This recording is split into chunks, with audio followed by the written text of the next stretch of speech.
Hari ini saya akan melanjutkan perkuliahan saya tentang oral manifestasi dari penyakit sistemik dan autoimun ya.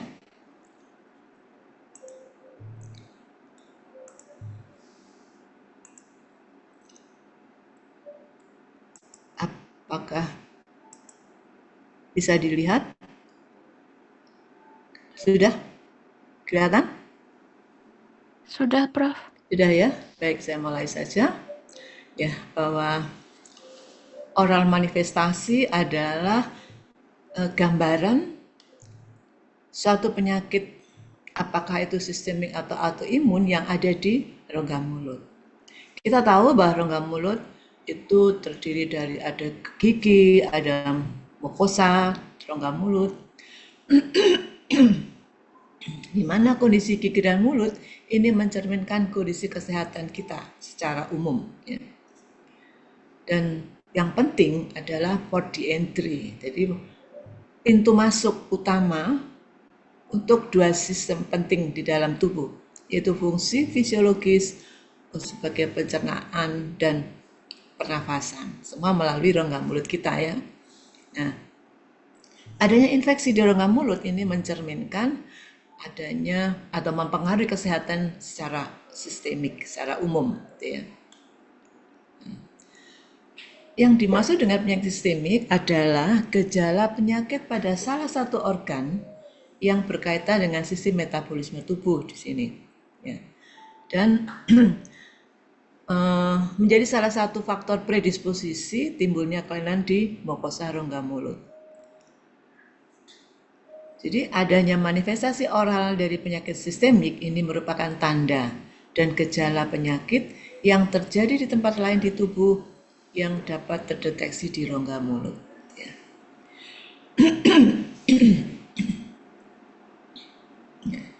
Jadi beberapa faktor predisposisinya di sini secara sistemik, nutrisi, tobacco, smoking, stres, penggunaan obat-obatan, penyakit degeneratif yaitu diabetes mellitus, penyakit ginjal, HIV/AIDS, dan obat-obatan imunosupresan, serta bakteriemi dan endokarditis. Ini memberikan gambaran di rongga mulut. Ya. Ini ada salah satu ilustrasi bagaimana kondisi rongga mulut yang mengalami infeksi dapat menyebabkan penyakit sistemik. Ya. Jadi pada kondisi infeksi di mana terjadi ketidakseimbangan antara mikrobial yang ada di rongga mulut menyebabkan berbagai masalah. Kalian tahu bahwa di rongga mulut itu tidak steril ya. Lebih dari 500.000 kuman itu ada jamur, ada bakteri, ada virus, ada apa lagi, kuman, semua ada. Tetapi kita tidak sakit karena mereka tumbuh dalam keseimbangan, dalam kondisi homeostasis. Ya. Tetapi manakala environment atau lingkungan rongga mulut mengalami gangguan, salah satu dari mikrobiota ini akan tumbuh dominan. Kalau yang dominan adalah kandidanya, jamurnya, yang terjadi oral kandidiasis. Kalau yang dominan adalah kumannya atau bakteri, ya terjadi infeksi kuman atau infeksi bakteri. Atau virus, infeksi virus. Jadi seperti itu. Ya. Ketika terjadi imbalance pada mikrobiota, maka terjadilah yang namanya inflamasi. Di mana pada inflamasi ini dilepaskanlah mediator-mediator inflamasi. Antara lain sitokin, kemokin, dan antibodi. Antibodi sebenarnya bukan mediator inflamasi ya, dia efek dari inflamasi menghasilkan antibodi untuk menyerang inflamasi tadi. Bisa terjadi penyebaran, spreading, direct atau indirect dari mikroba dan metabolitnya. Contohnya toksin yang dihasilkan oleh virus atau bakteri, serta produk dari bakteri gram negatif yaitu lipopolisakarid.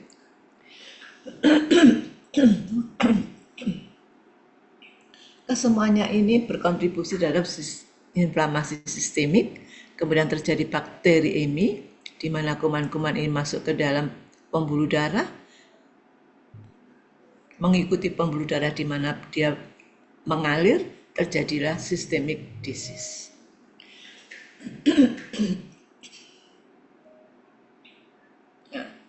Saya akan mulai dengan HIV. HIV ini adalah suatu kondisi kronis yang berpotensi mengancam jiwa, ya, karena bisa menyebabkan kematian, mortalitas maupun morbiditas, yang disebabkan oleh kuman, virus, yaitu Human Immunodeficiency Virus. Ya. Di mana spreading HIV ini terbanyak adalah kontak seksual, ya, antara male to male, kemudian baru diikuti dengan heteroseksual, ya.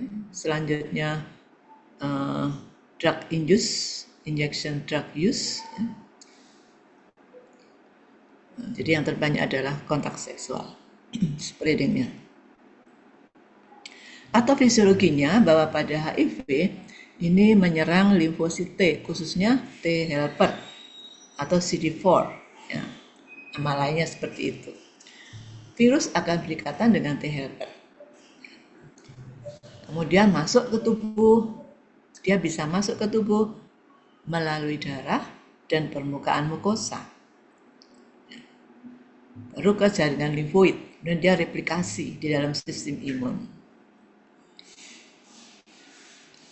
Progresivitasnya ditandai dengan penurunan jumlah CD4-nya secara signifikan. Pada pasien-pasien HIV yang tidak diintervensi oleh obat-obat antiretroviral, maka setiap tahunnya penurunan jumlah limfosit CD4-nya 60-80 sel setiap tahun. Kecepatannya dipengaruhi oleh tingkat metabolit dan aktivitas CD4-nya. Penurunan secara drastis menyebabkan pasien mengalami imunosupresi, sehingga dia rentan terhadap infeksi oportunistik. Apa itu infeksi oportunistik? Adalah suatu infeksi dari flora normal menjadi patogen, terjadilah infeksi oportunistik. Ya. Diagnosenya jika jumlah CD4-nya kurang dari 200 per mililiter. Nah, ini gambaran dari strukturnya, ya. Jadi ada yang namanya glikoprotein atau kita singkat dengan GP.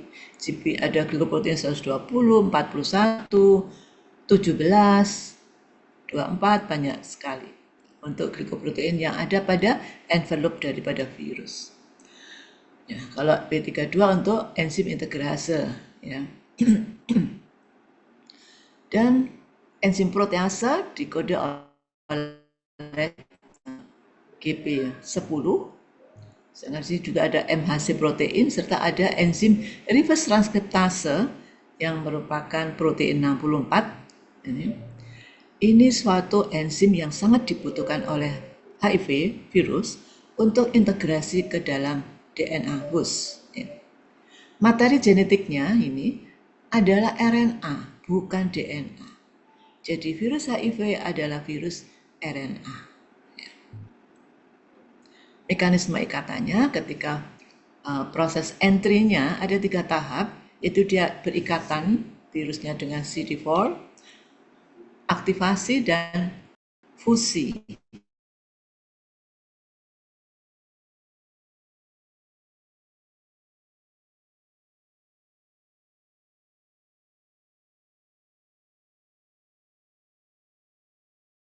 Berikatan dengan reseptor pada CD4-nya, kemudian GP41 membantu untuk fusi, ya, dibantu dengan koreseptor CXCR4 dan CCR5. Dan ligan juga CXCR4 ini merupakan, dia ada permukaan sel T, ya, termasuk sel T helper. Ini adalah chemokine. Yang keduanya adalah reseptor utama yang digunakan sebagai koreseptor untuk masuknya HIV. Juga masih ada bantuan ligan CXCR5 ya daripada sel B, ini namanya famili dari B lymphokine. Tridentous, MIP, macrophage inflammatory protein 1 alpha dan 1 beta. Nah, ini mekanisme replikasinya. Ini virusnya virus HIV ini akan berikatan dengan reseptor pada CD4, ya, melalui GP120 pada virusnya. Setelah berikatan, ya, binding kan, kemudian fusi. Fusinya dibantu oleh GP41. Masuklah dia ke dalam target, yaitu CD4. Yang masuk itu adalah bukan virus utuhnya, tetapi materi genetiknya, yaitu single strand RNA. Ya, masuk, ini fusi masuk, kemudian dengan bantuan enzim reverse transkriptase dari single strand RNA dirubah menjadi complementary DNA, ya, double strand, ya, double strand. Barulah dia integrasi ke dalam DNA host. Ketika terjadi integrasi, terjadilah proses transkripsi, menghasilkan messenger RNA. Ya. Messenger RNA kemudian translasi menghasilkan protein virus. Ya. Protein virus kemudian diassembly, dirakit di sini pada ribosom, dirakit kemudian membentuk bading virus. Akhirnya bading virus ini matur menjadi virus HIV yang baru, dan ini siap menginfeksi sel T helper yang lain. Ya, kita tahu T helper adalah regulator sistem imun. Kalau regulator menjadi target dari virus ini, maka sistem imun tidak akan berjalan, sehingga pasien-pasien HIV itu rentan terjadi infeksi. Ini simptom di rongga mulut, ini gambaran oral candidiasis. Ya. 80% itu pasien-pasien HIV yang tidak terapi AF akan mengalami oral candidiasis. Kemudian ulcer, ya. Jadi ada adanya ulcer ini yang tidak sembuh. Kemudian ini ada gambaran keputihan seperti periodontitis atau gingivitis, ya, gambaran kemerahan pada gingiva. Ya. Ini ada oral ulcer, kemudian pasiennya fever, fatigue, pembesaran lymph node, diare, kehilangan berat badan, oral candidiasis ini di rongga mulut, ya, tapi di tempat lain namanya candidiasis, herpes zoster dan pneumonia. Weight loss ini biasanya terjadi ketika dia sudah masuk ke tahap AIDS. Karena dari HIV ke AIDS itu butuh waktu 8-10 tahun. Nah, obat-obatan ARV itu fungsinya untuk menghambat atau memperlambat replikasi virus, tidak menyembuhkan pasiennya. Jadi memperlambat masuk ke fase AIDS. Gambaran HPA-nya kita melihat di sini ekstravasasi sel-sel darah merah, ya, ini keluar semua sel-sel eritrositnya ini masuk ke daerah dermis, ya, dan di daerah sel plasma.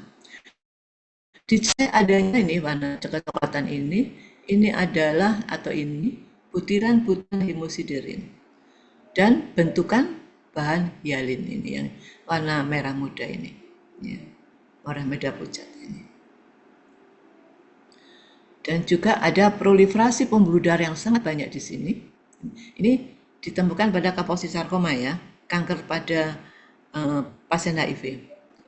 Ini fumi makrofag, kita lihat ini makrofag, ini fuminya yang kelihatan ada rongga-rongga ini, ya, jadi seperti busa-busa sabun. Ini fumi makrofag. Nah, ini gambar. Lesi oral ini merupakan gambaran awal infeksi HIV secara klinis. Jadi kita bisa melihat gambaran pasien kita ini, ya. Dan itu merupakan indikator adanya supresi sistem imun, di mana lesi oral berkontribusi terhadap morbiditas pasien, berdampak secara psikologis, ekonomis, baik individual maupun komunitas. Ya. Jadi di sini kalau ada lesi oral, ada oral candidiasis,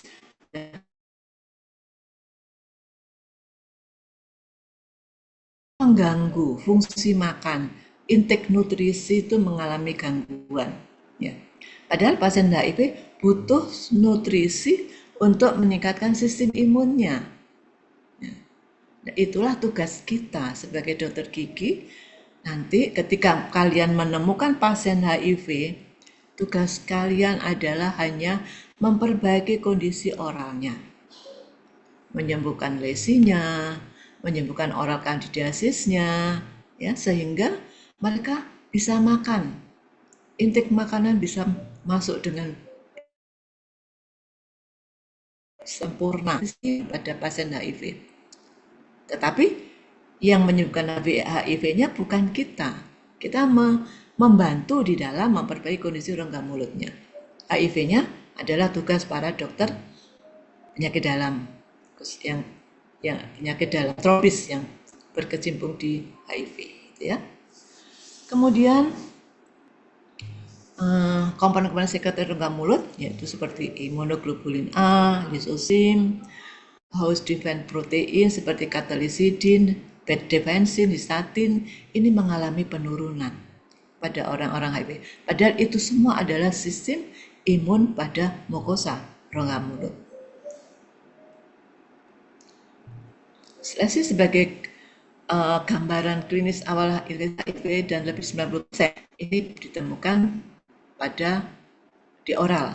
Tetapi 90% ini hanya untuk pasien AIDS ya. Kalau sudah AIDS sudah semuanya sudah mengalami mulutnya ada periodontitis yang sangat advance, sangat berat. Kemudian banyak ulcer-ulcer bahkan disertai dengan Kaposi sarkoma. Pada pasien HIV ditemukan lesi oral 50%. 80% ini pasien dengan diagnosis sudah AIDS. Dan lesi oral ini menggambarkan marker menurunnya sistem imun, juga sebagai indikator poor prognosis. Pada pasien-pasien yang HIV yang ulceratif, ya, jadi ada ulcer-ulcer banyak di rongga mulut dan nyeri, ini menyebabkan pasien susah menelan, sehingga terjadi malnutrisi dan kondisi imunokompromis menjadi semakin parah.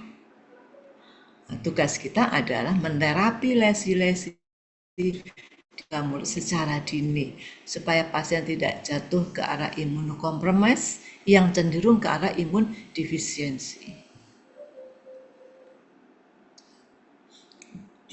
Bagi HIV, ya, di mana pola penyebaran HIV menimbulkan bahaya kan, bagi dentis khususnya, bagi kita para dokter gigi. Karena apa? Karena kita bekerja di lingkungan yang terkontaminasi dengan cairan, apakah itu darah, saliva, terus cairan tubuh yang lain melalui kontak langsung. Ya kan kalau kita merawat pasien kan kontak langsung kan. Ya. Sehingga kita butuh perlindungan ya yang ketat untuk merawat pasien-pasien HIV. Kadang-kadang mereka nggak jujur. Datang ke dokter gigi, ada giginya yang ingin ditambal, kita butuh ngebor kan? Berarti kita akan berhubungan dengan cairan di situ. Nah, kalau perlindungan kita, infection precaution-nya kita tidak bagus, kita bisa tertular. Syukur-syukur pasiennya jujur, dok saya penderita HIV, nah itu kan kita tahu ya. Kalau kita nggak tahu, bagaimana? Ya. Nah di sini maka dentis merupakan pemberi layanan kesehatan yang pertama untuk diagnosis HIV melalui manifestasi oral. Nah, itulah sebabnya kenapa para dokter gigi harus mempunyai pengetahuan yang baik tentang lesi oral pada HIV/AIDS dan bisa mengenali dan mendiagnosa secara akurat. Diagnosisnya gimana? Ya kita kalau kita curiga, kita tinggal mengirim pasien untuk pemeriksaan kadar CD4-nya. Kalau ternyata di bawah 200, segera kita rujuk. Ya. Nah, jadi treatment awal pada lesi oral ini fungsinya mengurangi morbiditas maupun mortalitas pasien HIV. Dan kita juga harus memberikan edukasi ya, bahwa menjaga kesehatan rongga mulut dari komplikasi infeksi mikroba yang dapat berakibat fatal. Ya, itu dari HIV. Sekarang kita ke virus EBV, Epstein-Barr virus. Epstein-Barr virus ini beda dengan HIV. Kalau HIV adalah RNA virus, kalau EBV ini adalah DNA virus. Jadi kemampuan EBV untuk integrasi ke DNA host itu lebih mudah. Dia juga mempunyai glikoprotein pada envelope-nya ya, semua virus mesti punya. Ya. Juga ada reseptor-reseptor untuk melekat pada sel host. Nah, EBV ini berkaitan dengan berbagai macam kelainan, apakah itu non-malignan, premalignan, atau malignan. Contohnya adalah penyakit-penyakit limfoproliferatif, misalnya Burkitt limfoma. Itu ada hubungannya dengan infeksi EBV. Hodgkin disease lymphoma atau limfoma maligna tipe Hodgkin. Ini juga ada kaitannya dengan infeksi EBV. Kemudian C. anaphosaring. Ya, di mana pada C. anaphosaring ini kita temukan human immunodeficiency seperti Helicobacter atau central nervous system lymphoma. Etiologinya transfernya melalui saliva dan sekresi genital. Ya, berarti kan selain saliva juga ada peran daripada hubungan seksual kan? Karena dari situ keluar sekresi genital, kita akan tertular. Memiliki pada orang-orang yang terkena infeksi EBV, dia memiliki imun adaptive immunity. Ya. Nah ini kalau terjadi pada balita, kita sulit mendeteksi. Ya, karena terutama yang ringan ya gejalanya, infeksinya ini karena gejalanya mirip dengan penyakit yang lain. Jadi kita kadang-kadang anaknya demam dan sebagainya, kita nggak tahu persis apakah dia terinfeksi EBV atau penyakit influenza yang lain kan. Ya. Dan EBV ini menginfeksi melalui dua jalur, sistem imun dan sel epitel. Nah, setelah infeksi EBV sembuh, virus EBV ini masih bertahan laten di sel B seumur hidup. Ya. Itulah ini gejalanya ada fatigue, ada fever, ada influenza throat, swollen lymph nodes. Ya, jadi kan umum seperti penyakit virus yang lain. Ya. Nah, pada kondisi penyakit post-infectious chronic fatigue syndrome, ini ada hubungannya dengan infeksi EBV. Ini strukturnya sama ya, hampir mirip dengan HIV. Dia punya spike-spike seperti ini. Ya. Yes. Dan nah, ini envelope-nya, dia punya protein, maksudnya protein spike itu protein ya. Virus COVID kan juga seperti ini gambarnya, ada spike-spike-nya ya, spike 21, spike berapa aja itu ya. Kemudian lah ini materi genetiknya, genomnya adalah DNA, dan dia double strand kan, ya. Dan dia punya viral tagma. Nah, EBV ini nama lainnya adalah herpes virus 4. Bagaimana EBV menginfeksi? Ya. Ini DNA virus ya, DNA virus. Kemudian ini ada sel B. Ya. Ini materi genetiknya, ya, melalui GP350 miliknya virus akan berikatan dengan CD21 dari sel B. Ya. Sel B terinfeksi, ya kan? Kemudian terjadi insersi dari DNA virus dengan DNA host. Ini yang merah ini virus. Ya, dia terjadi integrasi di sini. Ya. Kemudian terjadi apa setelah integrasi? Terjadilah proses transkripsi ya, dan translasi. Ini tertranskripsi di sini. Ini bisa dideteksi lewat. Ya. Nah, kemudian sel B ini berproliferasi, maka Proliferasi sel B ini mengandung DNA virus. Ya. Kemudian EBV ini yang berikatan langsung dengan CD8 T cell ya, pada kondisi imunosupresif, ini juga akan meningkatkan aktivitas ekspresinya. Dan sel B yang terinfeksi oleh EBV ini akan transformasi menjadi sel yang dia bisa dijumpai pada cyanosofaring, pada limfoma maligna di bawah skin, ya. Dijumpai adanya infeksi dari EBV. Bagaimana replikasinya? Nah, ini sel epitel ya, ini kan pertahanan mukosa kan sel epitel. Virus ini melewati epitel yang pertama mukosa, namanya primary infection. Dia masuk ke dalam sel B, ya, integrasi dalam DNA host dan bereplikasi. Ya. Sel B akan switching menjadi blasting sel B, ya, yang akan memperkenalkan antigen virus ini kepada sel T, sehingga sel T memberikan respon. Ya. Tetapi bisa saja dia menjadi laten di dalam sel B. Ketika sistem imun kita menurun, virus ini akan reaktivasi. Kemudian dia keluar dari sel B-nya lisis, hancur, dia keluar, shedding, virusnya melewati barrier pertahanan, infeksi karena infeksinya persisten, maka keluarlah virus EBV yang baru, yang siap untuk menginfeksi sel B dan sel epitel yang lain. Ini mekanismenya tadi ya, tadi saya jelaskan melalui KIPIS 350 berkaitan dengan reseptor CD21. Kemudian JP42-nya berinteraksi dengan MHC kelas 2, sehingga fusi virusnya. Kemudian CD35 ini punyanya host, ini sebagai komplementer reseptor. Satu, ini akan memperkuat ikatan GP350 dengan CD21 dan memfasilitasi masuknya EBV ke host.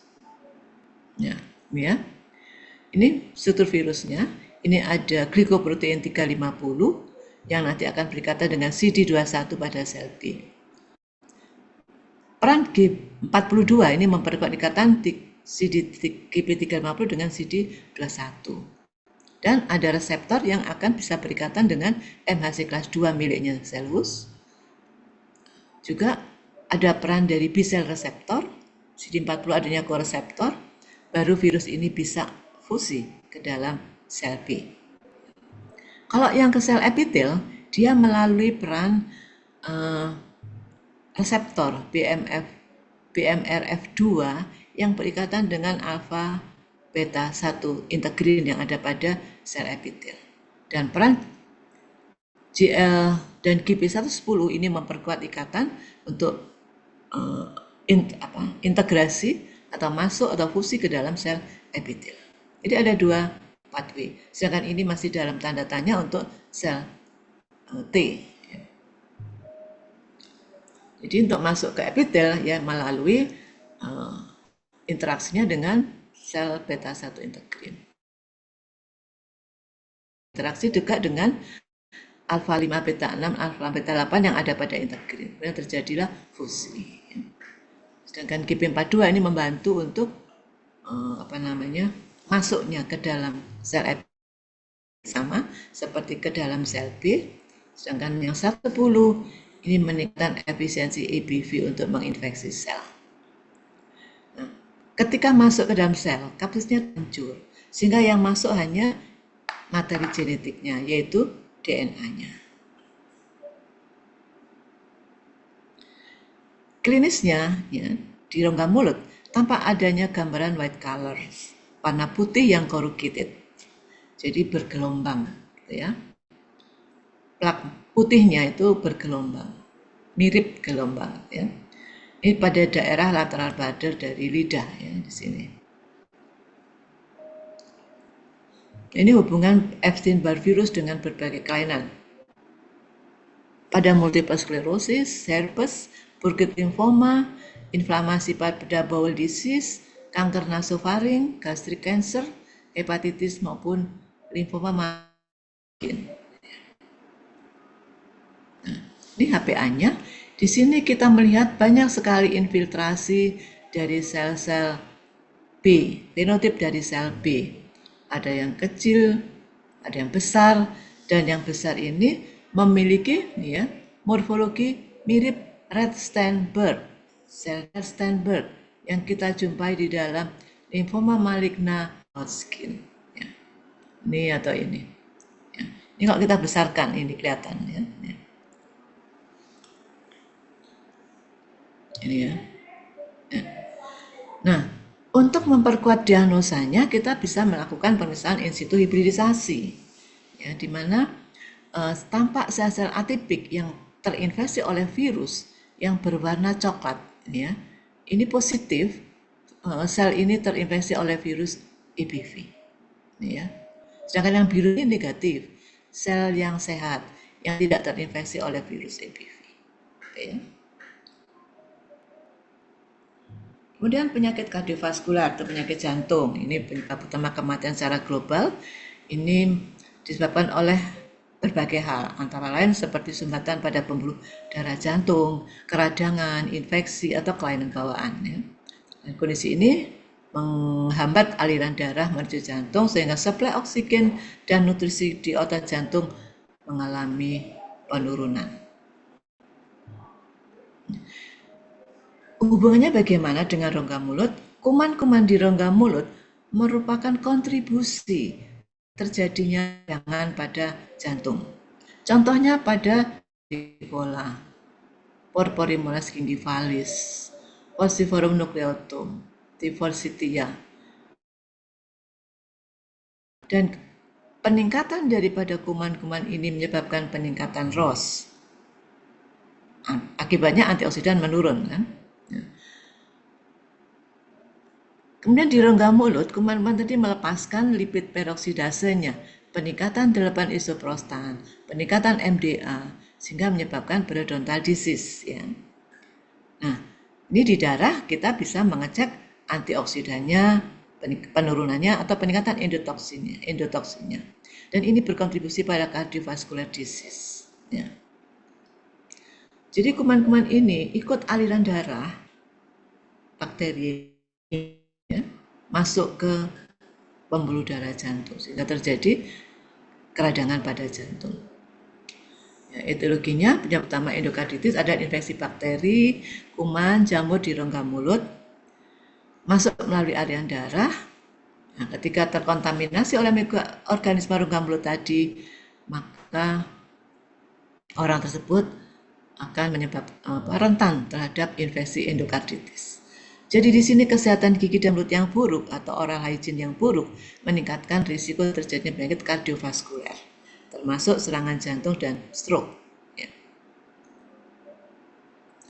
Ini ada ilustrasi di mana oral infection, yaitu dalam hal ini pada kasus periodontitis, di mana pada kasus periodontitis ini terjadi bakterinya menghasilkan produk yaitu endotoksin, mengaktifkan heat shock protein, menyebabkan infeksi, menghasilkan sitokin, C-reaktif protein, bakteriemi yang masuk ke dalam pembuluh darah sehingga fibrinogen meningkat, white blood cell-nya meningkat.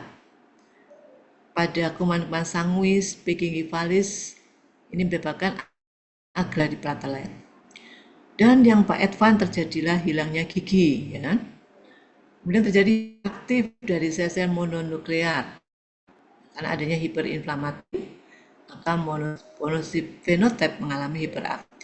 Kesemuanya ini berkontribusi pada vaskular patologi, kelainan pada vaskular, sehingga perjalanannya ke arah kardiovaskuler, terjadilah cardiovascular disease.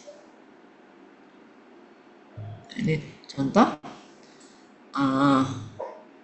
di dalam rongga mulut pada gigi atau di mukosa atau di rongga mulut itu ada namanya mikroba kan, mikrobiota. Ini akan berinteraksi dengan hostnya, bisa terjadi periodontal destruction yang menyebabkan transient bakteriemi dan infeksi pada endokarditis. Tapi bisa juga menyebabkan inflamasi, menghasilkan proinflamasi mediator yang menyebabkan inability maintain optimal oral hygiene. Nah, dari produk proinflamasi bisa mempengaruhi respon imun, demikian juga dengan respon imun yang nanti ini juga berkontribusi ke periodontal disease. Pada ginjal ini merupakan penyakit ginjal kronik, satu sindrom klinis oleh kerusakan fungsi ginjal bersifat menaun dan progresif. Ya. Pada berbagai macam kelainan terjadi, mineral bone disorder, vitamin D defisiensi, ini akan berkontribusi pada perubahan monosit, menghasilkan sitokin karena adanya infeksi, matrik metaloproteinase, inflamasi, dan ada makrofag mengalami gangguan juga. Ya. Kondisi ini bisa menyebabkan bone loss, hilangnya tulang, sehingga terjadi breakdown dari tulang dan jaringan yang berakibat pada periodontitis. Ya. Periodontitis juga bisa terjadi karena adanya komorbid dari diabetes, arteriosklerosis, dan malnutrisi. Kemudian ada asidosis juga ke arah bone loss, ke breakdown bone dan tisu ke arah periodontal disease. Dan terjadi juga serostomia, yang terjadi sekresi daripada saliva pada penyakit Stockholm syndrome ya. Uremia ini juga mempengaruhi saliva urea dan pH-nya menjadi meningkat. Nah, ini mengganggu oral biota, oral mikrobiota. Nah, obat-obatan di sini misalnya siklosporin, tarkolismus, menyebabkan hipertrofi pada gingiva, mempengaruhi oral mikrobiota. Masih kuliah? Ya. Oh ya, pulang dulu aja. Terus kemudian juga imun supresi ke arah gangguan oral mikrobiota di rongga mulut. Nah, ini juga berkontribusi pada periodontal disease. Nah, kelainan gigi dan mulut ini pada penderita ginjal kronik ini meliputi hiperplasia gingiva, karies, ulus, dispepsia, halitosis, penurunan flow de saliva, uremic stomatitis, banyak sekali air, infeksi rongga mulut, dan keganasan bahkan. Ya. Jadi di sini kecelakaan gigi dan penyakit pada gingiva memicu infeksi yang menimbulkan komplikasi bagi penyakit ginjal. Ketika di sini gigi dengan karang gigi yang seperti ini kumannya akan mengikut aliran darah masuk ke ginjal, akan terjadi keradangan pada ginjal. Ya. Hubungan kidney, ginjal dengan penyakit jantung. Ya. Belum. Ini kidney menyebabkan infeksi, inflamasi, dan pengerasan pembuluh darah. Kerusakan, kehilangan gigi akibat efek sistemik, dan melemahkan sistem imun. Nah, kalau ini lemah, maka risiko infeksi di rongga mulut menjadi meningkat. Karena apa? Karena produk sekretari IgA mengalami penurunan. Sekretari IgA ada pertahanan utama pada mukosa. Ya. Pada orang-orang penderita dialisis, ini mudah terjadi periodontal disease. Ini memberikan gambaran di rongga mulut juga. Terjadi akumulasi bakteri di rongga mulut sehingga terjadi infeksi di rongga mulut. Nah, ini gambarannya. Putih kebiruan pada mukosa lidah. Ya. Nah, kemudian disertai dengan adanya periodontitis, di mana kuman-kumannya ini, patogen bakteri atau LPS-nya bisa ke arah mengikuti aliran darah menuju ke arah ginjal. Jadi inflamasi sitokin diproduksikanlah TNF alfa DL6 yang akan menginfeksi pada ginjal. Nah, oxidative stress, oksidanya tinggi. Ya. Dan gambaran HPA-nya kita lihat ini adalah yang normal dan ini yang mengalami nekrosis beberapa selnya, sehingga tampak ada rongga-rongga yang kosong pada glomerulusnya. Ya.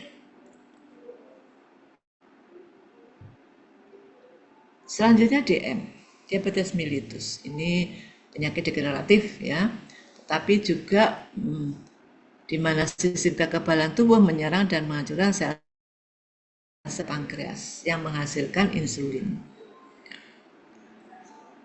Peningkatan kadar gula darah yang tidak terkontrol atau pada kondisi hiperglikemi ini menyebabkan respons sistem imun melambat ketika ada paparan suatu mikroorganisme. Dan kadar glukosa yang tinggi juga meningkatkan kemampuan daripada mikroorganisme untuk tumbuh dan menyebar lebih cepat pada pasien-pasien diabetes mellitus. Nah, di sini pada hiperglikemi ini kan kadar gulanya tinggi ya di sini. Ini microbiome. Ya, karena adanya poor glycemic yang control. Jadi poor glycemic controlnya tidak bagus. Ini berhubungan dengan peningkatan kadar dan frekuensi patogen biofilm penderita. Ya. Dan obesitas ini juga berperan penting karena dia menginduksi progresivitas dari diabetes mellitusnya. Dan kondisi rongga mulut DM mengalami low salivary flow atau flow rate saliva menurun dan terjadi serostomia. Jadi kalau ada serostomia kan berarti mulut kering, ya kan? Nah, pertahanan mukosa juga mengalami gangguan. Kadar mediator proinflamasi sistemik ini pada periodontal yang dapat memperburuk resistensi dari insulin. Ini ada ilustrasi bagaimana periodontal disease ini nanti bisa menyebabkan ke arah diabetes mellitus. Pada periodontal disease ini terjadi inflamasi akibat inflamasi sistemik menyebabkan dilepaskannya mediator proinflamasi. Nah, kemudian terjadilah diabetes mellitus karena apa? Karena kuman-kuman yang dilepaskan merusak sel beta pankreas sehingga terjadi resistensi insulin dan terjadilah hiperglikemi. Pada hiperglikemi ini menyebabkan deficient immune response atau exacerbasi dari respon inflamasi yang menyebabkan ke arah periodontal disease. Tapi juga bisa menyebabkan mucosal lesion development. Contoh umumnya adalah paling umum fungal infection, oral candidiasis. Juga defisiensi imun respon menyebabkan perkembangan dari infeksi jamur. Selain itu juga menyebabkan penurunan salivary flow. Jadi aliran saliva menurun sehingga prevalensi serostomia meningkat. Ini juga berkontribusi pada infeksi jamur. Selain itu, hiperglikemi juga berkontribusi pada periodontopatogen, pada subgingival biofilm pada pasien diabetes mellitus meningkat. Dan obesitas ini ikut memperburuk kondisi diabetes, terutama karena adanya poor oral health condition. Yang lain adalah halitosis. Ya, terjadi halitosis dan penurunan perception. DM tipe 1 itu termasuk autoimun ya. Autoimun adalah suatu penyakit di mana sel-sel imun kita menghancurkan sel-sel yang sehat. Kan ada pada respon imun itu kan ada self non self ya. Kalau yang normal, respon imun itu mengenal mana yang sel, mana yang non self. Pada kondisi autoimun, sel-sel imun tidak mengenal mana self, mana non self. Semua dianggap non self. Sehingga dihancurkan. Pada tipe 1, pankreas tidak menghasilkan insulin ya karena sistem imun menghancurkan sel beta pankreas. Sehingga memerlukan asupan insulin seumur hidup dari luar. Makanya ada suntikan insulin ya, itu pada DM tipe 1. Yang tipe 2, ini pankreas menghasilkan sedikit insulin dibanding normal. Kalau yang tipe 1 kan tidak. Yang ini masih menghasilkan, tapi tidak adekuat. Biasanya menyerang lansia atau pada anak-anak. Tipe 1 juga berkembang pada anak-anak atau dewasa muda. Ini juga ada ilustrasi bagaimana diabetes menyebabkan periodontitis. Pada pasien-pasien diabetes terjadi high glucose, hiperglikemi, kemudian menghasilkan AIDS, advanced glucose-related end product, meningkatkan ROS dan infeksi bakteri. Dia kondisinya rentan terinfeksi ya karena serostomia tadi. Nah, ini menyebabkan gangguan respon host, baik ROS-nya, AIDS-nya, high glucose-nya, sehingga neutrofil, makrofag, dendritic cell, limfosit ini fungsinya mengalami gangguan. Terjadi apa? Inflamasi. Ya, menghasilkan berbagai sitokin proinflamasi, IL-1, IL-6, TNF alfa, interleukin 17. Nah, ini mempengaruhi periodontal ligamen, sel-sel pada periodontal ligamen, osteoblast, osteosit, osteoklas, ya, sehingga terjadi impairing bone coupling dan meningkatkan enhance of bone loss. Terjadilah periodontitis. Hubungannya gimana orang dengan penyakit jantung? Ini banyak terjadi ya. Orang pengibat penyakit jantung ditanya, punya diabetes mellitus enggak? Gitu kan, pasti begitu. Ini didasarkan pada perubahan fisiopatologinya.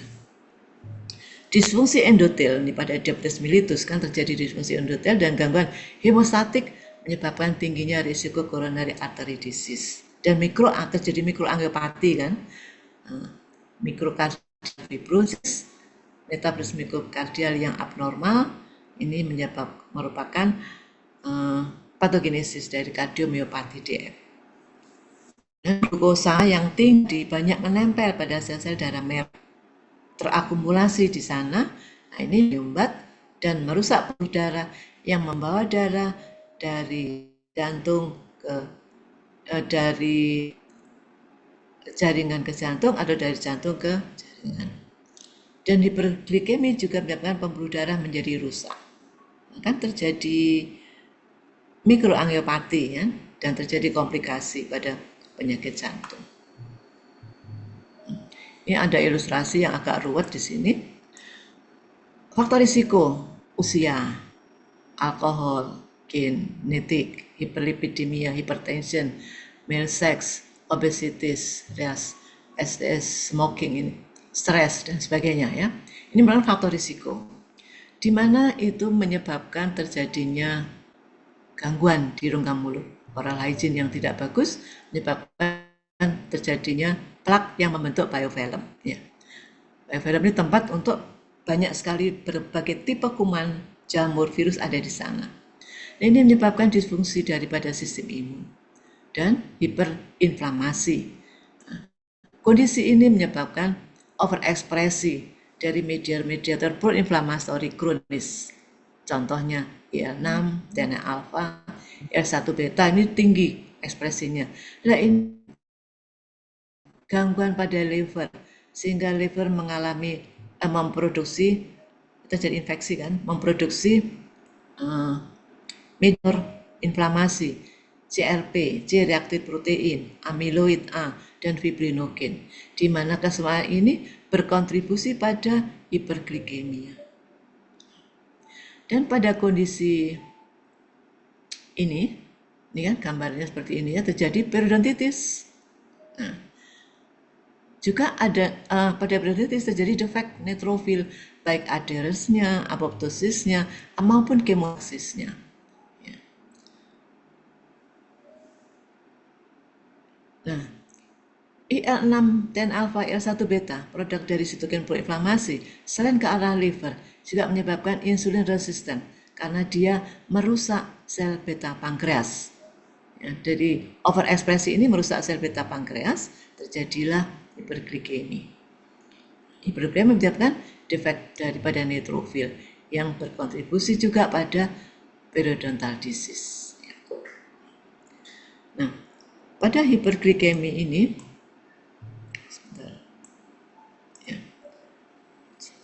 menyebabkan terjadinya gangguan pada mitokondria dan leukosit, baik secara kualitas maupun kuantitas, sehingga ROS atau stres oksidatif meningkat. Nah, stres oksidatif juga berkontribusi ke hiperglikemi. Hiperglikemi juga menghasilkan free radikal bebas yang tinggi yang ke arah sini, tapi juga menghasilkan advanced glycosylated end product yang akan berikatan dengan reseptor RAGE, reseptor advanced glycosylated end product ini menyebabkan breakdown pada healing pada jaringan lunak maupun pada tulang. Nah, ini yang juga berkontribusi terhadap terjadinya periodontal disease. Ya, ruwet sekali di sini dan semuanya saling keterkaitan. Jadi antara rongga mulut, diabetes mellitus, gangguan mitokondria, inflamasi pada liver, ini saling berkaitan. Ini sama pada periodontitis terjadi sirkulasi bakteri dan bakteri antigen, level dari kadar dari L6 dan alfa CRP oksigen radikal meningkat, ini ke arah sistemik inflamasi, impaired insulin signaling dan resisten. Akibatnya apa? Kadar HbA1c meningkat, eksaserbasi daripada diabetes. Terjadi peningkatan diabetes complication. HbA1c ini sangat penting pada orang HIV. Kalau kita hanya berdasarkan kadar glukosa darah, kita cek ya dengan aku cek, itu ya misalnya ya, oh kadarnya rendah, ya mungkin karena dia habis minum obat. Tetapi belum tentu HbA1c-nya rendah. HbA1c tidak terpengaruh oleh obat, tapi kerusakan pada sel beta pankreas. Dan HbA1c harus dilihat 3 bulan sekali, terkontrol atau tidak terkontrol. Ya, karena pada kadar di atas 13% ini masuk diabetes yang tidak terkendali atau tidak terkontrol. Ya. Berikutnya pemphigus vulgaris. Ini suatu penyakit autoimun, ya. Menyebabkan gelembung di kulit atau di mulut, mukosa mulut, tumbuh bertahap, kemudian dia pecah, meninggalkan bekas luka atau lepuh kulit yang dilapisi oleh selaput lendir. Ini bisa kena pria maupun wanita. Etiologinya karena adanya autoimun kan, di mana sel-sel imunitas tubuh ini merusak sel-sel yang normal. Nah, dia akan melepaskan autoantibodi. Penyebab diketahui, tetapi beberapa obat seperti penisilamin atau obat-obat tekanan darah inhibitor ini bisa menyebabkan pemphigus vulgaris. Ini proses autoimun ya, di mana antibodi IgG, imunoglobulin G-nya pada serum yang diproduksi ini menyerang adhesion desmosomal ya, yang ada pada sel keratinosit. Jadi dilihat histologinya, apa itu desmosomal adhesion dan apa itu sel keratinosit. Ya. Ikatan antibodi dengan desmoglin pada mukosa atau kutaneus ini menyebabkan hilangnya adhesi sel, sehingga selnya terpisah dari lapisan epitel. Itu jadi akantholisis namanya, tikem kemarin ya, dan menimbulkan kerusakan atau lecet pada mukosa. Makanya pada mukosa ada lecet, itu karena adanya akantholisis. Lokasi bida di soft palatum, bukan mukosa, ventral tongue, lower lip, dan gingiva. Ini gambaran klinisnya ada gelembung. Ini ya kelihatannya putih-putih bening ini gelembung-gelembung ini atau bisul ini menyebar dengan cepat ini, pasien demam, menggigil, nyeri otot, ada chronic immunomediated disorder dan chronic ulcer. Ini sakit ini kalau pecah. Ya. Nah, diagnosanya bisa menggunakan Nicol-Sykes-Kine ya. Dan diagnosa akhir didasarkan gambaran klinis, histopatologis dan imunologis. Ini bisa juga menggunakan tes darah untuk melihat antibodi desmoglinnya. Karena 50% pasien pemphigus ini memiliki antibodi anti-desmoglin 1. Pada pemphigus ini IgG autoantibody ini akan berikatan dengan desmoglin 3 yang ada pada desmosum di keratinosit di bawah epidermis. Dan keberadaan pemphigus ini kita harus curiga jika terjadi terus-menerus pada kasus gingival stomatitis, maka terjadi persistent multiple oral erosion atau severe discomative atau erosif gingivitis. Nah, salah satu diagnosis klinis kita bisa menggunakan sign, ya kita menekan dengan jari pada kulit untuk menguji munculnya lepuh baru. Metode ini diklaim 96,3% akurat. Ya, sudah ya tadi ya dengan biopsi. Kemudian konfirmasinya bisa dengan pengecatan imunofluoresen yang direct. Ini untuk melihat immunoglobulin G antibody atau komplement pada keratinosit. Pada beberapa kasus, kadar antibodi dapat dideteksi dengan melalui darah, yaitu dengan indirect fluoresen. Atau bisa dengan ELISA untuk melihat titer antibodi spesifik anti-desmoglin 1 dan 3. Ini lebih murah, ELISA, dibanding imunofluoresen. Ini HPA-nya, di mana kita melihat adanya celah berwarna putih ini karena rusaknya desmoglin pada keratinosit, sehingga terpisah antara epitel dengan basal labia. Nah, ini juga. Ini ya yang daerah yang mengalami akantolisis. Ya. Gambarnya seperti apa? Ini adalah sel-sel akantolitik yang menggerombol gini ya, membentuk stang sel yang gitu kan. Nah, ini gambarannya daripada sel-sel yang akantolitik. Nih, bahasanya. Nah, ini daerah akantolisis. Ini pada pemphigus vulgaris. Selanjutnya Candida albicans. Ini flora normal sebenarnya dan organisme komensal termasuk patogen oportunistik. Ya. Meningkatkan morbiditas dan mortalitas, khususnya penderita imunokompromis yang ke arah imunodefisiensi pada pasien HIV, pada pasien kanker, pada pasien luka bakar di atas 75% gitu ya. Ini penyebabnya Candida species. Nah, ada banyak Candida, tapi yang paling patogen adalah albicans dibanding Dublini sinensis, Krusei, Parapsilosis, Guillermondii, Pseudotropicalis, Gallbladder, kemudian Krusei, Stellatoidea. Nah, pada pasien-pasien AIDS, bukan HIV, AIDS, ini Dublini sinensis, Krusei yang dianggap tidak patogen bisa menyebabkan kandidiasis. Kalau di rongga mulut menyebabkan oral kandidiasis. Nah, ini gambarnya pseudo-HIV ya. Ada 3 molekul pada dinding selnya, manoprotein, glukan, kitin. Ini nanti berikatan dengan sel host. Ada 4 faktor bahwa Candida bisa menginfeksi. Mampu menempel, mampu memperbanyak diri, mampu menghindar dari sistem imun, dan mampu merusak. Kalau salah satu tidak terpenuhi, Candida tidak bisa menginfeksi. Ya, misalnya dia bisa menempel, tapi tidak bisa menghindar dari sistem imun, ya dia akan dihancurkan oleh sistem imun. Gitu ya. Nah, ini faktor virulensinya ya, jadi pelekatannya, kemampuan germinasinya bagaimana, switching fenotipiknya bagaimana. Switching phenotypic ini adalah switching dari blastophore ke HIV. Kalau blastophore tidak patogen, tapi kita switching menjadi HIV, dia menjadi patogen. Dan sekresi enzim-enzim protease. Nah, jadi multifaktorial ya konsep virulensi dari kandidiasis.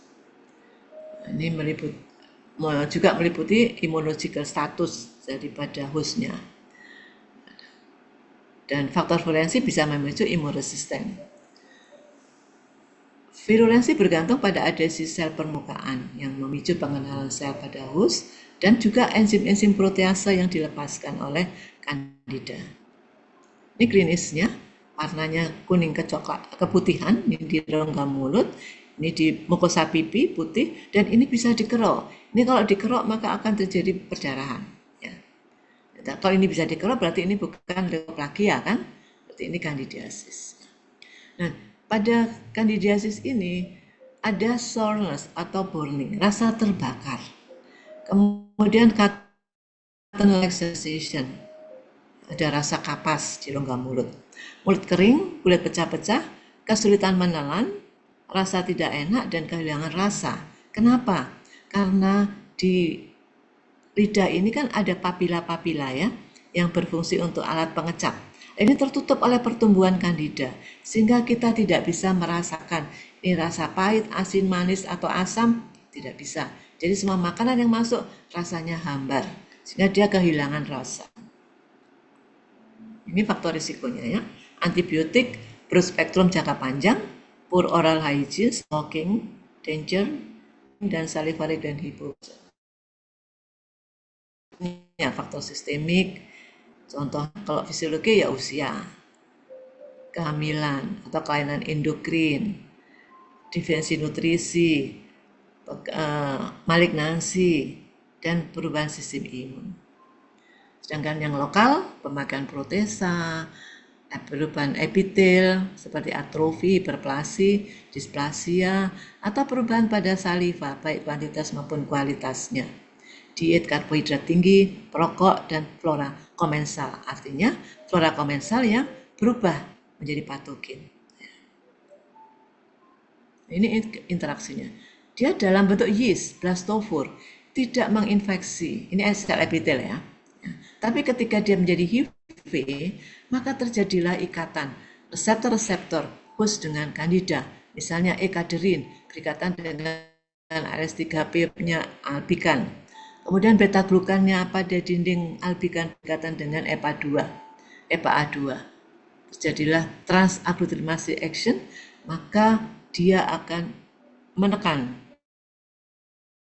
enzim protease seperti SAP1, kemudian peran dari ekaderin, ya, keluarlah enzim-enzim protease seperti lipase, candidialisin, sekretari aspartik proteinase 2P, 5P, dan fosfolipase. Ini akan merusak sel epitel, terjadilah infeksi. Ini HPA-nya kemarin sudah, di mana pada epitel permukaannya ini ya, pada stratum corneum ini banyak sekali kandida dari sini yang hitam-hitam panjang-panjang ini, ya. Dan dia masuk menuju ke epitel yang lebih dalam di sini. Ini kandidanya yang panjang-panjang ini. Ya. Tapi bentuk IV ya, kalau bentuk blastopore tidak. Berikutnya oral lichen planus, OLP. Ini juga penyakit autoimun.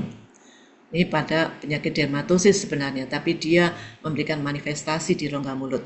Chronic disorder berefek pada kulit dan mukosa. Terjadi kerusakan juga pada sel keratinocyte-nya. Sama kayak pemphigus vulgaris, tetapi etiologinya berbeda. Bersifat recurrent, belum diketahui etiologinya, tergolong dermatological disease yang ditemui pada oral manifestation.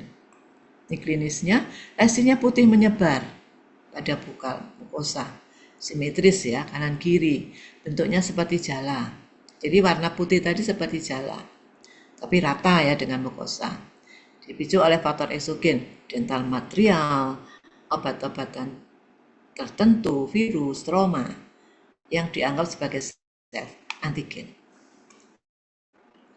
Bentuknya bulus. Ya. Vesikel yang berisi cairan, erosif, bentuk ulcer ini yang sakit, yang erosif ini, bentuk ulcer ini, atau erythematos, bila terjadi secondary infeksi. Area ulcer ini disertai bentukan Wickham striae, ada bentukan Wickham striae, nanti saya tunjukkan. Dan perubahan malignansi terjadi pada lesi oral yang erosif. Ini etiologinya, terjadi apoptosis pada basal keratinocyte karena peran dari CD8 T sel yang reaktif, yang disebut dengan sel T sitotoksik atau cytotoxicity T lymphocyte. Ya. Klinisnya purple poligonal, karakteristiknya adanya apoptosis pada basal keratinosit, dan oral hiperplanus adalah kondisi klinis mukosa kronis yang biasa ditemui di dalam praktek kedokteran gigi. Ya. Dan adanya lichen planus ini merupakan kondisi yang mewakili respon imun abnormal, di mana sel epitel dianggap sebagai benda asing dan terjadi perubahan antigenisitas pada permukaan selnya, maka dihancurkan oleh sistem imun. Nah, ini gambaran lichen planus. Ini striae, warna putih yang seperti jala-jala ini juga disebut dengan striae, Wickham striae ini ya, kelihatannya. Nah, ini bisa dideteksi dengan pump biopsi ya. Terapinya lakukan biopsi untuk APA-nya, mengontrol rasa sakitnya, pemberian obat steroid, dan kalau ada infeksi dikasih antibiotik. Ini gambaran HPA-nya kemarin sudah ya, di mana di sini ada hiperkeratosis, kemudian di bawahnya ada parakeratosis, ini parakeratosis, dan ada sifat badis, yaitu sel keratosit yang mengalami apoptosis, ini sifat badis di sini, dan pada epidermis junction-nya ditemukan adanya sel-sel limfosit di sini. Dan ada apa lagi? Ini salted atau gigi gergaji yang panjang-panjang pada epitelnya. Ya. Ini gambaran dari lichen planus. Nah, ini ada sedikit ilustrasi pada olah lichen planus terjadi degranulasi mast cell. Nah, ketika mast cell mengalami degranulasi, maka dia melepaskan TNF-alfa sebagai sitokin proinflamasi yang akan mengaktifkan sel T. Sel T teraktivasi, ada dua kejadian, rilis rantes yang akan mengaktifkan mast cell kembali, menghasilkan TNF-alfa, dan melepaskan matrik metaloproteinase 9 sebagai enzim degradase, sehingga merusak basal membran. Nah, ketika membran rusak, maka terjadi migrasi sel T dari mikrovaskular menuju ke lamina propria, kemudian ke epitel. Terjadilah kronik oral lichen planus. Ya. Oke, ini terakhir bagaimana berbagai upaya untuk mengatasi kondisi-kondisi kalau terjadi bakterial biofilm. Ya. Jadi diberi inhibitor biofilm. Nah, atau pemberian antibiotik, antiseptik, radiation terapi. Tapi kalau sudah menghasilkan produknya, produk inflamasi, yaitu sitokin proinflamasi, ya, contohnya prostaglandin yang akan merusak osteoklas, menyebabkan resorpsi tulang dan gangguan metabolisme, atau pelepasan sitokin yang menyebabkan terjadinya proteolitik, enzim-enzim proteolik dilepaskan, juga terjadi resorpsi, dan TNF-alfa ini akan merusak matrik metaloproteinase. Nah, pada kasus-kasus ini diberi modulator, terapi imunomodulator. Karena ketiga ini berkontribusi pada terjadinya periodontitis. Ada pocket formation, loss connective tissue, dan loss bone attachment. Ya, jadi ini yang saya sampaikan terkait dengan oral manifestation, systemic disease, dan autoimun. Saya absen dulu ya sebelum saya akhiri karena saya harus menuju ke ruang praktikum. Sebentar. Ini kelas apa? Saya ini tidak hafal. Kelas C, dokter. Kelas C, Prof. C ya? Oke. Oke. Kelas C. Bentar. Iya betul.